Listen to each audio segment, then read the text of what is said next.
Hallelujah, hallelujah. ধন্যবাদ দিছোঁ ঈশ্বৰ, আপোনাৰ দয়াৰ বাবে, আপোনাৰ কৰুণাৰ বাবে, আপোনাৰ মহানতাৰ বাবে, আপোনাৰ অনুগ্ৰহৰ বাবে ধন্যবাদ। এই অসীম প্ৰেমৰ বাবে যাৰ সৈতে আপুনি আমাক প্ৰেম কৰিলে। ধন্যবাদ আমাৰ জীৱনত আপোনাৰ আত্মাৰ উপস্থিতিৰ বাবে। ধন্যবাদ আপোনাৰ বাক্যৰ বাবে। ধন্যবাদ আপোনাৰ ৰূপ পাষ্টাৰ ক্ৰিছ এপেলমৰ বাবে। ধন্যবাদ দিছোঁ প্ৰভু এই প্ৰকাশীকৰণ বছৰৰ বাবে, প্ৰত্যক্ষৰ বছৰৰ বাবে। সকলো কাম সেইবিলাক আমাৰ যোগেদি যি আপুনি কৰিব বিচাৰিছিলে তাৰ বাবে আমি প্ৰস্তুত আছোঁ। সেই সকলো বস্তুবিলাক পূৰ্ণ হ'ব, যিদৰে স্বৰ্গত আপোনাৰ ইচ্ছাবিলাক পূৰ্ণ হয়, ঠিক সেইদৰে এই বিশ্ব আমাৰ যোগেদি আপোনাৰ ইচ্ছাবিলাক পূৰ্ণ হ'ব। প্ৰভু ধন্যবাদ দিছোঁ আমাৰ চকু মুকলি কৰাৰ বাবে। এই প্ৰাৰ্থনাক আমি প্ৰভু যীশু খ্ৰীষ্টৰ নামত বিচাৰিছোঁ। আমেন। হালেলুয়া। বহিব পাৰে। এবাৰ সকলোৱে জোৰকে চিঞৰিব পাৰে, গৌৰৱ। ওচৰত থকাজনক কওক যে এইটো বছৰ হয় প্ৰকাশীকৰণৰ। ইমানেই জানে এইটো কোনটো বছৰ হয় প্ৰকাশীকৰণৰ। মই জানো এইটো 2026 হয়। প্ৰভুৰ প্ৰশংসা হওক। ঈশ্বৰে জানে যে এইটো 2026 হয়। ধন্যবাদ। কিন্তু ঈশ্বৰে তাত এটা মোহৰ লগাইছে যে এইটো বছৰ হয় এক প্ৰকাশীকৰণৰ। হালেলুয়া। এইটো প্ৰকাশীকৰণৰ বছৰ হয়। এইটো বছৰ হয় প্ৰকাশীকৰণৰ। পালকে ক'লে যে ঈশ্বৰে আমাক অতিৰিক্ত সময় দিছে। আৰু যিটো অতিৰিক্ত সময় হয়, এইটো কি হয়? আমি দৌৰত শেষ স্থানত পাবৰ কাৰণে আহক আমি পঢ়ো ৰোমিয়া 11 অধ্যায় 25 পদ। ৰোমিয়া 11 অধ্যায় 25 পদ। ৰোমিয়া, তাৰপিছতে MPC প্ৰস্তুত ৰাখিব। কিয়নো হে ভাইবিলাক, তোমালোকে যেন নিজক জ্ঞানৱন্ত বুলি নামানা। এই কাৰণে যেতিয়ালৈকে পৰজাতি লোকৰ পৰিপূৰ্ণতা নহয়, তেতিয়ালৈকে কিছু পৰিমাণে ইজৰাইল লোকৰ যে কঠিনতা জন্মিল, এই নিগুতত্ব তোমালোকে নজনাকৈ থকা মোৰ ইচ্ছা নাই। এইটো যি বাক্য হয়, এইটো সংজ্ঞা দিয়ে যে এইটো অতিৰিক্ত সময় যে আমাক দিয়া হৈছে। যদি এইটো সময়ত আপোনালোকে ইজৰাইললৈ যায়, তেনে তাত আপোনালোকে দেখিব যে ইজৰাইল এই সময়ত প্ৰস্তুত হৈছে সম্পূৰ্ণৰূপে প্ৰভু যীশু নিজৰ প্ৰভু হিচাপে গ্ৰহণ কৰিবৰ বাবে। যোৱা বছৰ আমি বহুতো সময় যি কথা বতৰা আমি কৰিছিলোঁ বাক্যৰ পৰা, আমি আপোনালোকক দেখুৱাইছিলোঁ যে ৰাজ্য সৰ্বদাৰ বাবে যিহুদীৰে আছিল। যেতিয়া যীশুখ্ৰীষ্ট সেই ৰাজ্যক লৈ আহিলে, তেতিয়া যিহুদীবিলাকে সেই ৰাজ্য গ্ৰহণ নকৰিলে। তেওঁলোকে যীশুখ্ৰীষ্টক চিনি নাপালে। আৰু বাইবেলে কৈছে ঈশ্বৰে ৰাজ্যক অন্য পৰজাতিবিলাকক দি দিলে, যিটোৱে তেওঁৰ ফল আনিলে। আপোনালোকৰ মনত আছেনে? আমি ইয়াৰ বিষয়ে কথা বতৰা কৰিছিলোঁ। তাত দুনাই যাব নিবিচাৰোঁ, কিয়নো আমি বহুবাৰ 10-15 বাৰ আমি তাৰ ওপৰত বাৰ্তালাপ কৰিছোঁ যে কেনেকৈ ৰাজ্যত যিহুদীৰ আছিল। তেওঁলোকে সেই ৰাজ্য যিহুদীবিলাকে বুজি নাপালে, যীশুখ্ৰীষ্টক নাজানিলে, আৰু তেওঁলোকে যীশু গ্ৰহণ নকৰিলে। আৰু ঈশ্বৰে তেওঁলোকৰ যিটো কেলেণ্ডাৰ আছিলে যিহুদীবিলাকৰ, তাক ৰখাই দিলে। তাৰমানে ঈশ্বৰে যিহুদীবিলাকৰ সৈতে যি কৰিব বিচাৰিছিলে, তেওঁ তাতে তাক ৰখাই দিলে, য'ত নেকি পৰজাতিবিলাকক সময় দিলে, যাক আমি কওঁ 2000 বছৰ।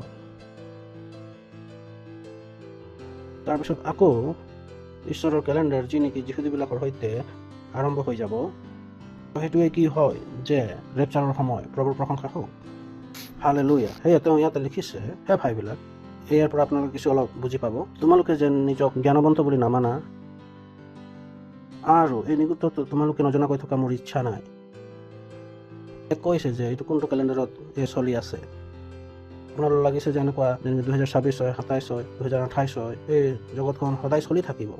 এই জগতখন চলি থকাৰ একটা কাৰণ আছে যে বছৰবিলাক কিয় আহি আছে, এই সময় কিয় বৃদ্ধি হৈ গৈ আছে, পৰৱৰ্তী বছৰলৈ কিয় গৈ আছে, বা পৰৱৰ্তী বছৰ আহিব নে নাহিব। এইটো কি কথাৰ ওপৰত সিদ্ধান্ত লোৱা হ'ব? কোনটো কথাই যেনেকৈ সিদ্ধান্ত ল'ব যে 2027 আহিব নে নাহিব?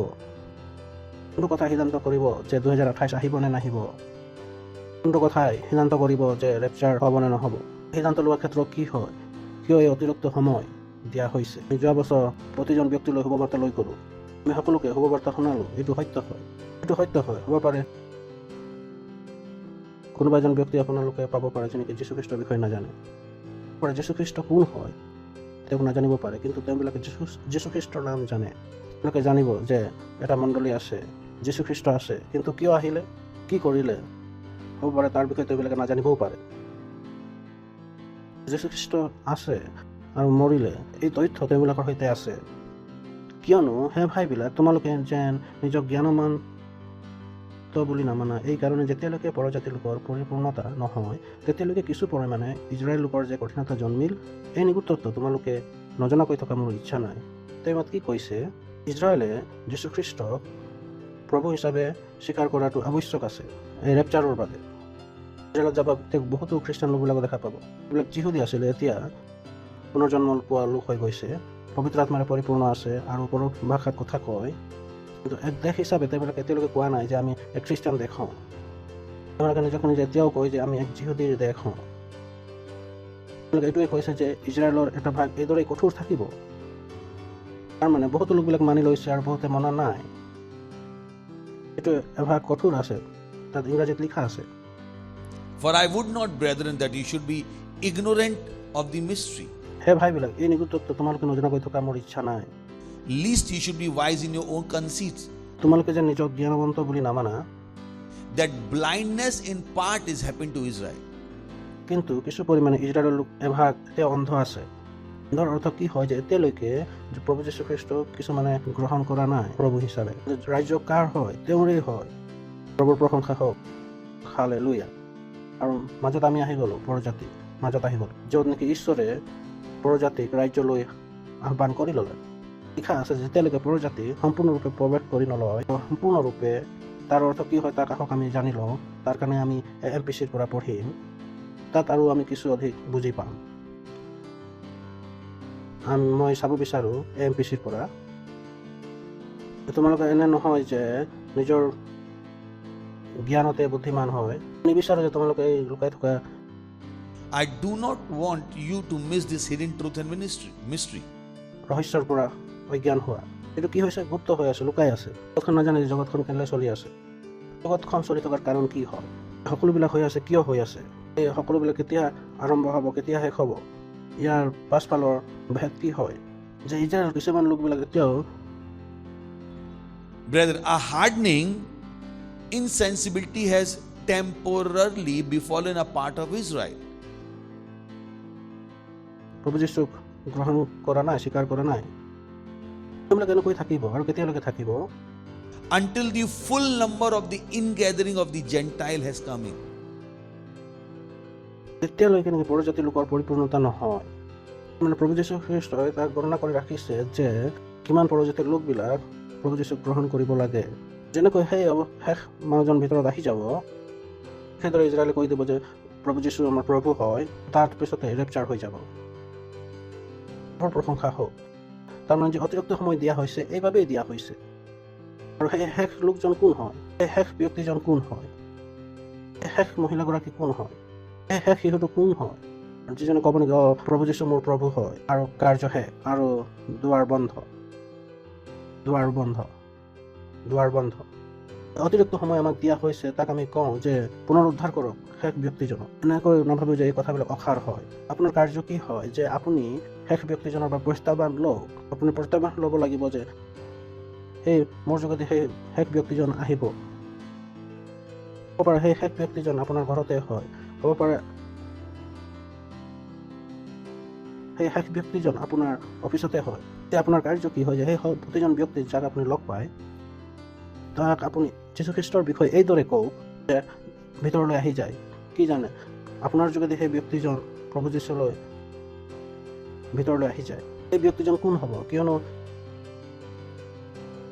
ঈশ্বৰে তাক মনোনীত কৰি ৰাখিছে, ঈশ্বৰে বাছনি কৰি ৰাখিছে। ঈশ্বৰৰ অনুগ্ৰহৰ অবিহনে কোনে প্ৰভু যীশুক প্ৰভু হিচাপে গ্ৰহণ কৰিব নোৱাৰে। প্ৰভুৰ প্ৰশংসা হওক, হালেলুয়া। এইটো সময় হয় য'ত নেকি আপুনি সম্পূৰ্ণৰূপে ধ্যান কেন্দ্ৰিত আছে, আপুনি সম্পূৰ্ণৰূপে দৌৰি আছে, বাইকক সম্পূৰ্ণৰূপে জীৱন যাপন কৰি আছে। কিয়নো হয়তো আপোনাৰ বহুত কাষত আছে। তো এইটোৱে যি নেকি পালকে ক'লে যে এই বছৰ হয় প্ৰকাশীকৰণৰ, সত্যতাত আপোনাৰ আত্মাত প্ৰকাশীকৰণ হ'ব লাগিব। এনেকৈ ইজৰাইলতে বহুতো লোকবিলাক আছে যাৰ সৈতে নেকি এতিয়ালৈকে সত্য প্ৰকাশীকৰণ হোৱা নাই। এইবিলাকে প্ৰভু যীশুৰ প্ৰভুত্বৰ পৰা অজ্ঞাত আছে। নাজানে যে প্ৰভু যীশু প্ৰভু হয়, প্ৰভু যীশু খ্ৰীষ্ট মচিহা হয়, যিটো লৈ তেওঁবিলাকে অপেক্ষা কৰি আছে। হালেলুয়া।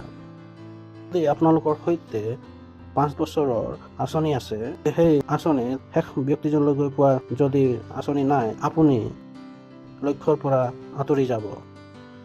প্ৰভুৰ প্ৰশংসা হওক। সেইটো স্থান হয় য'ত নেকি আপুনি সকলো অন্য মনস্কক আঁতৰাই আপুনি কয় যে মই সেই শেষ ব্যক্তিজনলৈ গৈ পাম, যাৰ মই লগ পাব লাগে। মই মোৰ সেৱা পূৰ্ণ কৰিম, ঈশ্বৰৰ বাবে জীয়াই থাকিম। এইটো সময় নহয় যে নেকি আপুনি বেলেগ কোনো এটা সপোনৰ বাবে জীয়াই থাকক, ইচ্ছাৰ বাবে জীয়াই থাকক। কিন্তু মই আপোনাক কৈ দিলোঁ যে এইটো সময় যে নেকি সম্পূৰ্ণ হৈ গৈছে, এইটো সম্পূৰ্ণ হৈ গ'ল, এইটো সম্পূৰ্ণ হৈ গ'ল। এনেকৈ কোনোবাই যদি ভাবিছে, এনেকৈ কথা বতৰা কৰি আছে, তেনেহ'লে নিজলৈ বিপদ আনি আছে। প্ৰভুৰ প্ৰশংসা হওক। নোহৰ সময়তো এনেকুৱা হৈছিল, ঠিক আছে নহয় জানো? যেতিয়া নিজৰ নাও বনাই আছিলে, তেতিয়া বহুতক লাগিলে যে পাগল হৈছে। এতিয়া স্বৰ্গদূতে লোট আৰু তেওঁৰ ছোৱালীবিলাকক স্বৰ্গদূতে লৈ গ'ল। সেইবিলাকে জনা নাছিলে যে চদম গমোৰাৰ কি হ'বলৈ গৈ আছে। Hallelujah, hallelujah, hallelujah. আৰু ঈশ্বৰে আপোনাক ইয়াত সহায় কৰিব। আপুনি বাইবেলক হয়তো হৃদয়ৰে যদি পঢ়ে, হয়তো হৃদয়ৰে যদি ইয়াক জানে, পবিত্ৰ আত্মাই সত্যক আপোনাৰ হৃদয়ত উজাগৰ কৰিব। আপুনি সত্যতাক দেখা পাব। তাতে হ'ব পাৰে, কিন্তু আপুনি দেখা পাব নোৱাৰে তেতিয়ালৈকে পবিত্ৰ আত্মাই আপোনাৰ সহায় নকৰে। পবিত্ৰ আত্মাই প্ৰকাশ কৰাৰ আগতে আপোনাৰ হৃদয়ত এক মজবুত ইচ্ছা হ'ব লাগিব সত্যক জানিবলৈ আৰু চলাচল কৰাত। আপুনি খ্ৰীষ্টানিটিক এক আংশিক হিচাপে জীৱন যাপন কৰিব নোৱাৰে। দেওবাৰে গ'লোঁ আৰু হৈ গ'ল, বাকী আমি এই জগতৰ নিচিনা জীৱন যাপন কৰি আছোঁ, সুন্দৰ, কিন্তু তেওঁবিলাক প্ৰতাৰিত হৈছে। তেওঁলোকে নাজানে যে ৰেপচাৰ হ'বলৈ গৈ আছে, তেওঁলোকে নাজানে যে এটা স্বৰ্গ আছে, এটা নৰ্গ আছে। তেওঁলোকে নাজানে যে ৰেপচাৰক হেৰুৱাই দিয়া মানে বিপদজনক। সকলো ডাঙৰ কিবা এটা ব্লেছ আশীৰ্বাদৰ কাৰণে আৰু যি তাৰ কাৰণে প্ৰস্তুত হ'ব লাগে, সেইটো হৈছে ৰেপচাৰ। যেনেকৈ তেওঁ এজন মুখ্য ব্যক্তি হ'ব লাগিব, যিটো দৌৰত তেওঁ সেই শেষ ব্যক্তিজনক গৈ পাব পাৰে, যাতে তেওঁ সেই দৌৰত শেষ ব্যক্তিজনক লগ পায়। এক দৌৰত অন্তৰ্ভুক্ত আছে। এতিয়া আমি কথা বতৰা কৰোঁ অতিৰিক্ত সময়। কিমানে জানে অতিৰিক্ত সময়? সাধাৰণতে ফুটবলত তাত অতিৰিক্ত সময় দিয়া হয়। সকলো প্ৰিয় খেল, তাৰ মানে আপোনাৰ বিবেকত হয় যে সকলোকে দ্ৰুত। আপুনি জানে যে ইয়াতো কাৰ্য কৰিবই লাগিব। আপুনি দ্ৰুতভাৱে কাম কৰিব বিচাৰে। আপুনি স্কুলতে যায় আৰু 5 মিনিট যদি আপুনি অতিৰিক্ত পাই যায়, আপোনাৰ বিবেকত কি চলে পৰীক্ষাৰ সময়ত? যেনেকৈ ফট কিমানে পৰীক্ষা দি আহিছে। সকলোকে দ্ৰুতভাৱে পৰীক্ষাৰ সময়ত শেষৰ আধা ঘণ্টাতেই দ্ৰুতভাৱে চলিছিল। কিমানে মনত পৰিছে? বিবেক, কলম সকলোবিলাক আধা ঘণ্টাতে চলিছিল। সকলো যেনেকৈ যেনেকৈ 2.5 ঘণ্টাত নহয়, তাক আমি আধা ঘণ্টাত লিখি গৈছিলোঁ। বিবেকত আছে যে যদি শেষ সময় হয়, দ্ৰুততা লাগে। শেষ মুহূৰ্তত দ্ৰুততা। প্ৰভুৰ প্ৰশংসা হওক। আপোনাৰ বিবেকত দ্ৰুততা থাকিব লাগিব। যেতিয়া আপোনাক কোৱা হয় যে 100 চেল 1000 হৈ যাওক, মানে মই দ্ৰুত গতিত কাৰ্য কৰিব পাৰোঁনে? এই সময়তো কাৰ্য হয় দ্ৰুত। জানো ঈশ্বৰে ক'ব নোৱাৰিছোঁ যে ঈশ্বৰে কিমান দ্ৰুতভাৱে কাৰ্য কৰিছে। এই সময়ত দ্ৰুতভাৱে কাৰ্য কৰিছে। ঈশ্বৰে বিচাৰি যে লোকবিলাকে জানো ঈশ্বৰে দ্ৰুতভাৱে কাৰ্য কৰিছে। তেওঁলোকৰ বিবেকতো সেই দ্ৰুততা চলি আছে। আমি যাওঁ যিচয়া 60 অধ্যায়, যিচয়া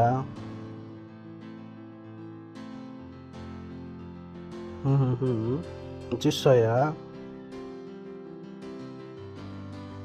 কওক মোৰ পাছে কওক যে এইটো মোৰ প্ৰকাশীকৰণ বছৰ হয়, মই দ্ৰুতভাৱে দৌৰি আছোঁ শেষ লোকজনক ভিতৰলৈ আনি। কওক যে শেষ ব্যক্তিজনক ভিতৰলৈ আনিছোঁ। মোৰ বুজনিৰ চকু মুকলি আছে। মোৰ প্ৰশংসা হওক। যিচয়া 60 অধ্যায় 22 পদ। যিচয়া যি সৰু সি হাজাৰ হৈ উঠিব আৰু যি ক্ষুদ্ৰ সি বলৱান জাতি হৈ উঠিব। মই জিহুৱাই উচিত সময়ত ইয়াক সামফল কৰিবলৈ বেগী হওঁ। ঈশ্বৰে বহু দ্ৰুতভাৱে কাৰ্য কৰি আছে, এনেদৰে আপুনি আপোনাৰ মন বনাব লাগিব, যেতিয়া কাৰ্য হৈ আছে সেইটো মোৰ দ্বাৰাই হওক, প্ৰভুৰ প্ৰশংসা হওক। এনেদৰে ভাবিবলৈ আৰম্ভ কৰক যে যিকোনো ভাল কাম আপোনাৰ অবিহনে নহওক। অৰ্থ এইটো নহয় যে আপোনাৰ অবিহনে যদি কিবা ভাল কাম হ'ল সেইটো ভাল নহয়, এনে নহয়। তাৰ এইটো বেলেগ অৰ্থ আছে। হেল্ল' কিমানে বুজি পাইছে? কিছুমান লোক আছে যে তেওঁবিলাকৰ যদি অবিহনে ভাল কাম কিবা এটা হৈ গ'ল, তেওঁ কয় যে এইটো ভাল নাছিল। মই সেইটো কোৱা নাই। মই এইটো কৈছোঁ যে নিজৰ মনক এনেকুৱা বনাওক, ভাল কাম হৈছে তাৰ হ'লেও তাত মোৰ যোগদান হ'ব লাগে, তাত মই এটা অংশীদাৰী হ'ব লাগে। যেতিয়া এইটো অতিৰিক্ত সময় আছে, কামটো বেগীভাৱে শেষ কৰিব লাগে, মই তাৰ এটা গুৰুত্বপূৰ্ণ অংশ হ'ব লাগে। প্ৰভুৰ প্ৰশংসা হওক, হালেলুয়া। মই আপোনালোকক 4টা কথা কৈছোঁ, আৰু প্ৰথমটো কি হয়? 4টা কথাৰ ভিতৰত প্ৰথম 2টা, ধ্যান কেন্দ্ৰিত হওক আৰু নিজৰ জুই জ্বলাই ৰাখক। আপোনাৰ কাৰ্য হয় আপুনি আপোনাৰ ধ্যান কেন্দ্ৰিত হৈ থাকে। আপোনাৰ নিজৰ কাৰ্য হয় নিজৰ ভিতৰত জুই জ্বলাই ৰখা। ঈশ্বৰৰ কাৰ্য নহয় আপোনাৰ ধ্যানটো বৰ্তাই ৰখা। আপোনাক ক'ব পাৰে নিজৰ ধ্যান কেন্দ্ৰ বৰ্তাই ৰখা, তো এইটো আপোনাৰ কাৰ্য হয়। সকলোবিলাক আপোনাৰে হ'লে হয়, তেনেহ'লে প্ৰভুৰে হয়, তেনেহ'লে আপোনাৰ ন্যায় কেনেকৈ কৰিলে হয়? নহ'লে প্ৰভুৱে সকলো কথাবিলাকৰ কাৰণে দায়বদ্ধ হ'লে হয়, আমাৰ দায়বদ্ধতা শূন্য হ'লে হয়। প্ৰভুৰ প্ৰশংসা হওক, hallelujah, hallelujah, hallelujah, hallelujah, hallelujah.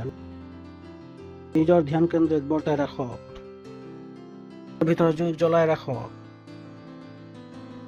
কোনো ক'ব নোৱাৰে যে মই দৰিদ্ৰ বুলি। আপোনালোকক যিয়ে কোৱা হয় তাত সেই সকলোবিলাকৰ কাৰণে কোনো পইচা নালাগে, তো সেই সকলোবিলাকৰ পৰা পইচা আহে। কোৱা হৈছে যে ঈশ্বৰৰ বাক্য পঢ়ক, সম্পূৰ্ণৰূপে পঢ়ক, সময় পঢ়ক, তাত ডুবি যাওক। ইয়াত পইচা নালাগে, লাগিল বহু কম। এটা বাইবেল লাগে, এটা বাস্তৱিকতা সংগ্ৰহ লাগে, আৰু এটা PCDL লাগে। 6 SP কিমান লাগে? 650-700 টকাৰ লাগে। মাহেকত 750-800 টকাৰ ছাবস্ক্ৰিপশ্যন হয়। এটা সংগ্ৰহ কিমান হয়? 50 টকা। মানে 1000 টকাও লগা নাই। য'ত নেকি আপোনাক বাইকত সোমাই যাবলৈ কোৱা হৈছে তাত কেৱল 1000 টকাহে লাগে। পৃথিৱীত যিকোনো ব্যক্তি যি নেকি সত্য এই বাইবেলক পঢ়ি ধনৱন্ত হোৱা নাই, যিবিলাক হৈছে তেওঁবিলাকে শেষ হৈ গ'ল, প্ৰশংসা হওক, হালেলুয়া। নাভাবি যাওঁ মই এইটো ব্যৱসায় আৰম্ভ কৰি দিওঁ, আপুনি আশীৰ্বাদ প্ৰাপ্ত, আপুনি যিকোনো ব্যৱসায় কৰে তাত সফল হৈ যাব। কথা বতৰাই নাই যে আপুনি কোনটো ব্যৱসায় আৰম্ভ কৰিছে। কথাটো এইটো হয় যে আপোনাৰ আশীৰ্বাদ সক্ৰিয় কৰিছে। প্ৰশংসা হওক, আপোনাৰ ভিতৰত আশীৰ্বাদ আছে, আপুনি আশীৰ্বাদ হয়। সেই আশীৰ্বাদত সজাগ হ'ব লাগিব। আপোনাৰ ভিতৰত সেই আশীৰ্বাদে কাৰ্য কৰিব লাগিব। আপোনালোকে গৈ আকৌ এবাৰ এই বাস্তৱিকতা সংগ্ৰহক আপোনালোকে পঢ়িব। পালকজনে যি নেকি আশীৰ্বাদৰ বিষয়ে কৈছে, আশীৰ্বাদ এক বল হয় যিটো আপোনাৰ ভিতৰত কাৰ্য কৰি আছে। এটা বল হয়। বলটো কি হয়? যে বস্তুবিলাক আপোনাৰ ফালে আকৰ্ষণ কৰা। প্ৰশংসা হওক, হালেলুয়া, হালেলুয়া, হালেলুয়া। তেনেহ'লে আপোনাৰ কাৰ্য কি হয়? যে এই আশীৰ্বাদবিলাক আপোনাৰ ভিতৰত কাৰ্যত লগাই ৰখা, কিয়নো আপোনাত আশীৰ্বাদ আছে। আপুনি আশীৰ্বাদ হয়, সেই নিবিচাৰিব যে মই ক'ৰ পৰা আশীৰ্বাদ বিচাৰিম, কি কৰিম। সকলোতকৈ আগত আপোনাৰ ভিতৰত যি আশীৰ্বাদ আছে তাক সজাগ কৰক। আপুনি চাব যিবিলাক আপুনি কৰি আছে তাত সেই সকলোবিলাক স্বয়ংকৈ আগবাঢ়ি যাব। আপোনালোকৰ লগত জড়িত সকলো কথাবিলাক আগবাঢ়ি যাব। প্ৰশংসা হওক, হালেলুয়া, হালেলুয়া। সেই আশীৰ্বাদবিলাকে আপোনালোকৰ নতুন চিন্তাধাৰা লৈ আহিব। সেই আশীৰ্বাদবিলাকে আপোনাৰ আশীৰ্বাদৰ চকু মুকলি কৰি দিব। আশীৰ্বাদে চকু মুকলি কৰে, মানে চাব বিচাৰে। আহক মই আপোনালোকক এটা বাক্য দেখুৱাওঁ। হয়, হাত তুলি লওক, 2 মিনিট পৰভাষাত কওক। बोलिए अन्य भाषाएं।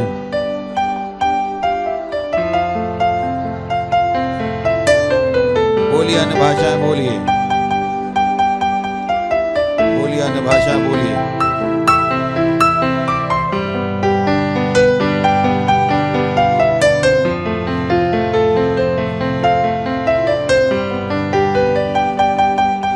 बोलिए अन्य भाषाएं।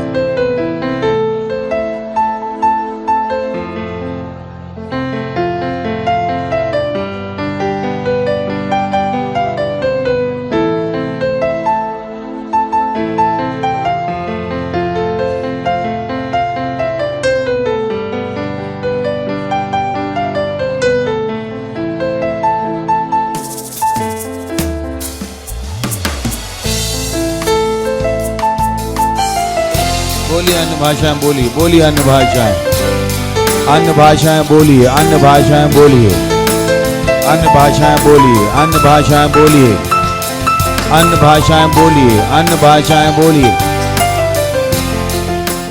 পৰভাষা কওঁ, পৰভাষা কওঁ, পৰভাষা কওঁ। আপোনালোকে জানেনে, যেতিয়া আপোনালোকৰ চকু মুকলি হৈ যায় তেতিয়া কাকো আপোনাৰ চকু বন্ধ কৰিব নিদিব। প্ৰশংসা হওক। তাৰ অৰ্থ এইটো হয় যে এনেকুৱা যিকোনো ব্যক্তিৰ কথা নুশুনিব যি নেকি যীশুখ্ৰীষ্টক নাজানে। যিয়ে নহওক কিয়, আপোনাৰ সম্বন্ধীয় হওক, চুবুৰীয়া হওক, বন্ধুবৰ্গ হওক, তেনেকুৱা একো ব্যক্তিৰ কথা নুশুনিব যিয়ে নেকি ঈশ্বৰক ভাল ধৰণে নাজানে। শয়তানে সেইবিলাকক আপোনাৰ জীৱনত নিৰূপণ কৰিছে আপোনাৰ মুকলি চকুবিলাকক বন্ধ কৰিবৰ বাবে। বহুতো লোকবিলাকে নাজানে। মই যীশুখ্ৰীষ্টলৈ আহিলোঁ, তেতিয়া পিতৃ মাতৃয়ে ক'লে যে এইটো মণ্ডলী যাব নালাগে। চাওক, যদি মই নগলোহেঁতেন আজি ক'ত হ'লোহেঁতেন, চাওক মই ক'ত হ'লোহেঁতেন। তাত আছিলে, তেওঁলোকৰ চকু মুকুল বন্ধ আছিলে, চকু বন্ধ কৰিবৰ কাৰণে উঠি পৰি লাগিছিল। তেওঁবিলাক মোৰ পিতৃ মাতৃ। আৰু অৰ্থ এইটো নহয় যে তেওঁবিলাকে মোৰ বেয়া বিচাৰিছিল, কিন্তু এজন অন্ধই আন এজনক অন্ধই কৰিব পাৰিব, পথ দেখুৱাব নোৱাৰে। হালেলুয়া। আপোনাৰ চকু মুকলি কৰিব লাগিব। ঈশ্বৰে যিজন নেকি আপোনাৰ চকু মুকলি কৰিব পাৰে। হওক, আমি এটা কাহিনী পঢ়ো। এই পুস্তক 21 অধ্যায় 14 পদ।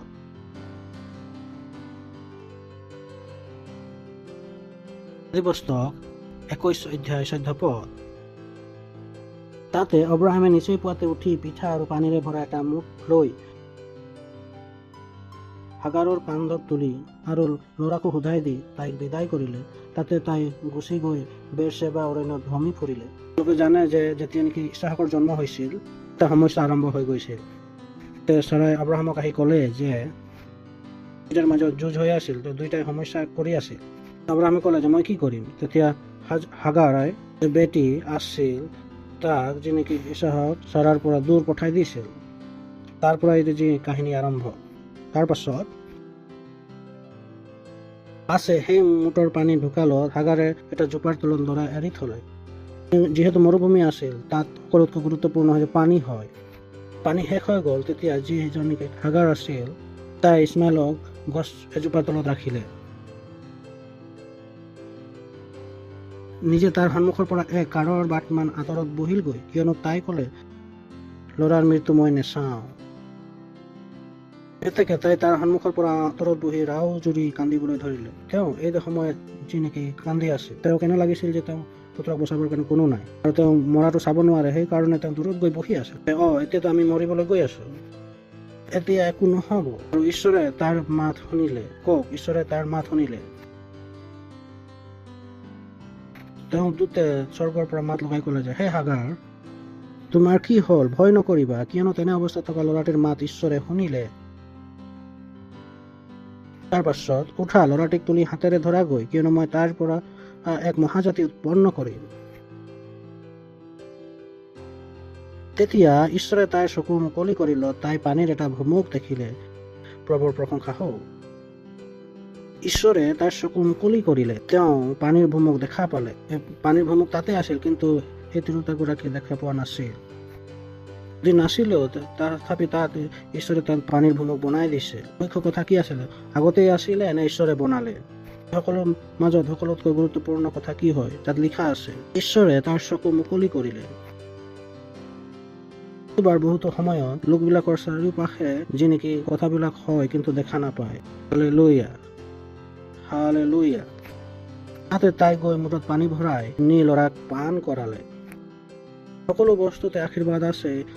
সকলোবিলাক যি নেকি আপোনাৰ সৈতে আছে, তাত আশীৰ্বাদ আছে, কিন্তু ঈশ্বৰে আপোনাৰ চকু মুকলি কৰিব লাগিব। তাৰ বাবে আপুনি নিজৰ ভিতৰত এক মজবুত ইচ্ছা উৎপন্ন কৰিব লাগিব।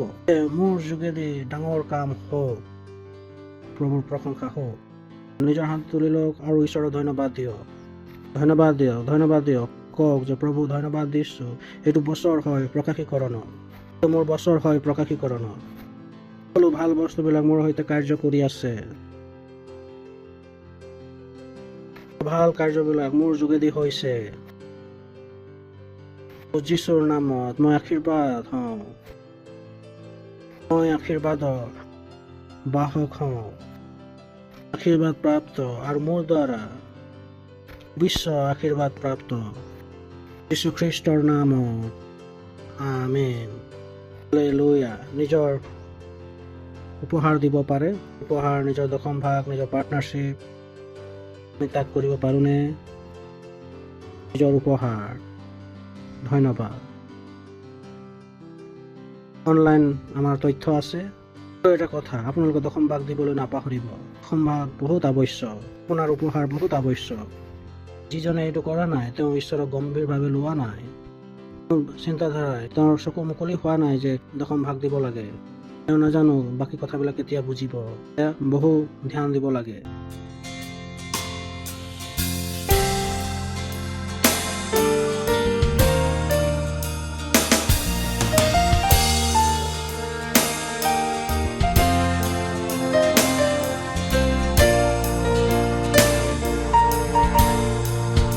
Praise the Lord.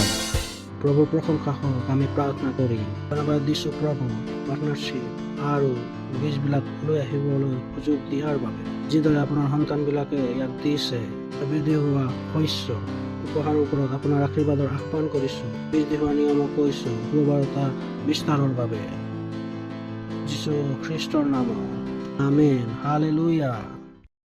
কোনোবা আছে নেকি যে নেকি প্ৰথমবাৰ আহিছে? এইবিলাকৰ বাবে আৰু জোৰকৈ হাত চাপৰি বজাব পাৰোঁ, জোৰকৈ হাত চাপৰি বজাব পাৰোঁ। যদি কোনোবা চেণ্টাৰত প্ৰথমবাৰ আহিছে তেনেহ'লে এইটো সুযোগ হয় আপোনালোকে প্ৰভু যীশুক নিজৰ প্ৰভু হিচাপে গ্ৰহণ কৰিবৰ বাবে। যীশুখ্ৰীষ্ট যাৰ বিষয়ে আমি কথা বতৰা কৰিলোঁ, যিজন অতি শীঘ্ৰে আহিবলৈ আছে। আপুনি সেই শেষ পুৰুষ বা মহিলা হ'ব পাৰে। আপুনি অহাৰ পাছতেই ৰেপচাৰ হৈ যাব। আজিৰ ভিতৰত আহি যাওক, যেতিয়ালৈকে নেকি সুযোগ আছে। শীঘ্ৰে সেই দুৱাৰ বন্ধ হ'ব পাৰে। আমি প্ৰাৰ্থনা কৰিম, কওক ধন্যবাদ প্ৰভু যীশুৰ বাবে, মোৰ আত্মাক বচাবৰ বাবে ক্ৰুচত মৰিলে। যিজনাক ঈশ্বৰে মৃতবিলাকৰ মাজৰ পৰা পুনৰ জীৱিত কৰিলে, যিজনা আজি সৰ্বদাৰ বাবে জীৱিত আছে। মই নিজৰ মুখেৰে ঘোষণা কৰিছোঁ যে মই ঈশ্বৰৰ সন্তান। মই আজিৰ পৰা বাচি গ'লো, কিয়নো প্ৰভু যীশুখ্ৰীষ্ট মোৰ প্ৰভু হয়, মোৰ গৰাকী হয়, মোৰ উদ্ধাৰ হ'ল। বিশ্বাসৰ দ্বাৰা মই মোৰ আত্মাত ঈশ্বৰৰ জীৱনক, অনন্ত জীৱনক গ্ৰহণ কৰিছোঁ। ধন্যবাদ প্ৰভু মোক বচোৱাৰ বাবে। প্ৰভু যীশুৰ নামত আমেন। হয়, জোৰকৈ আমি এইবিলাকৰ বাবে হাত চাপৰি বজাব পাৰোঁ। আপোনালোকে প্ৰাৰ্থনা কৰিছে তেনেহ'লে ঈশ্বৰৰ ৰাজ্যত আপোনালোকক স্বাগতম জনাইছোঁ। থিয় হওঁ আৰু ঈশ্বৰক ধন্যবাদ দিম। হাত তুলি লওক আৰু ঈশ্বৰক ধন্যবাদ দিয়ক, ধন্যবাদ দিয়ক, ধন্যবাদ দিয়ক। বড়ো ভাষাত কওক, যুঁজাৰুৰূপে কওক, যুঁজাৰুৰূপে কওক, যুঁজাৰুৰূপে, যুঁজাৰুৰূপে কওক, যুঁজাৰুৰূপে কওক, যুঁজাৰুৰূপে কওক। Antra libre gezale katamangi gazule monta li satila bade anse tere liba mansua ke tere ke chica rindre libra mansua tele mazina makitara la bade zintra libra mansua ke tere swantele ke sia kitira la bahante randalita madira masua ke tere ke jiga mansua ke tere ke jiga mansua ke tera ka jiga machika mache ke tarika Rindra labre griazo lia petere ke jingra ga bazale. Hallelujah.